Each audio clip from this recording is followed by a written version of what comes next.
Kannur Thottada ITI വിദ്യാർത്ഥി സംഘർഷത്തിൽ SFI പ്രവർത്തകർക്കെതിരെ വധശ്രമത്തിന് കേസെടുത്തു. മാരകായുധങ്ങളുമായി സംഘം ചേർന്ന് ആക്രമിച്ചെന്നാണ് FIR. 30ഓളം SFI പ്രവർത്തകർ ചേർന്ന് ആക്രമിച്ചുവെന്ന് KS unit president Muhammad Ribin 24നോട് പറഞ്ഞു.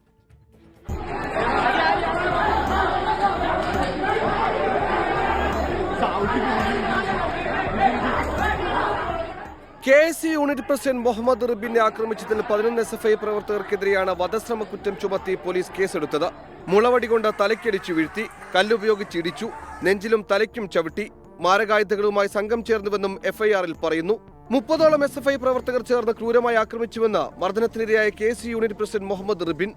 എന്റെ മേല് 10-30 SFIയുടെയും പുറത്തു വന്ന പോളിയിലെയും SFIയുടെയും ഗുണ്ടകൾ ചേർന്നിട്ട് തന്നെ അവർ കെട്ടിയ സ്വാതന്ത്ര്യത്തിന്റെയും ജനാധിപത്യത്തിന്റെയും സോഷ്യലിസത്തിന്റെയും കൊടി കെട്ടിയ മുളയോട് ഉപയോഗിച്ചുകൊണ്ട് ആയുധങ്ങൾ ഉപയോഗിച്ചുകൊണ്ട് എന്നെ തലക്കടിക്കുകയും നിരന്തരമായി തലക്ക് ചവിട്ടിക്കൊണ്ട് എൻ്റെ ബോധം പോകുന്നത് വരെ നീ ചത്തില്ലടാ എന്ന് ചോദിച്ചിട്ട് ക്രൂരമായിട്ട് ആക്രമിക്കുന്ന സാഹചര്യം.